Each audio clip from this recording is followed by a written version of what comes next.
What's up, guys? I want to talk about a question that was asked on the Twitch channel the other day regarding the necessity to walk away from the general forum speak when you're trying to really evolve into yourself as a player. The guy specifically asked Nick, you've talked about how this is necessary, especially in a community where everyone's still doing all the same shit from 2 years ago. Specifically, they asked, what did it look like in your experience when you made that decision? I think my experience was unique in the sense that I had gone through almost a decade of futility with iterations of like small success, but for the most part just insistently plodding along, trying to make the same type of theory-oriented perspectives work without ever really gaining vision over my environment to balance it.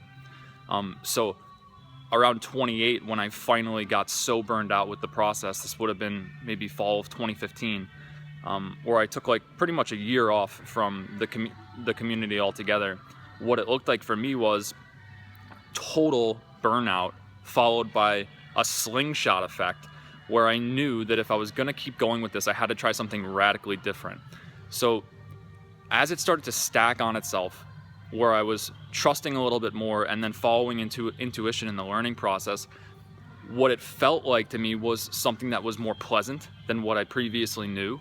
And because I had reached that critical mass in my career where I knew I couldn't go back because it was just too painful to ever fall back into the old pattern of learning, I had amassed a certain amount of trust or faith in the process, and I basically kept leveraging that. And I think that's what led to the acceleration being able to happen so quick. Like really, I only got really good over the course of a year. So when guys ask me how long does it take to get really good, I think it's directly correlative to the amount of leverage or tension that your rubber band as a career has sort of amassed along the way. Like if you're really available to stacking intuitively and like following the resonant trail of the learning process and reading your environment, calibrating against the indications that it's giving you, I think that you can accelerate even faster than I did. I didn't have like stalwart trust. I just had more trust than most guys because I knew I couldn't go back. So I know I talk about self-trust a lot, but you have to understand how important it is to break out of a paradigm. You have to reach that critical mass where you're like, no way can I go back.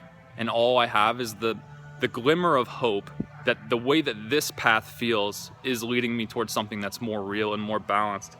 So I just want to throw that down as hopefully some inspiration to you that it's not really about how logical you are along the way in the way that you think. Like if you're about to reconstruct yourself as a player, it's not going to be the same type of logic that you used to value. It's going to be a logic rooted in moving away from insistent patterns that caused you resistance and that weren't producing results. And that's what I mean when I'm saying it's more of the trusting process that's going to scale you.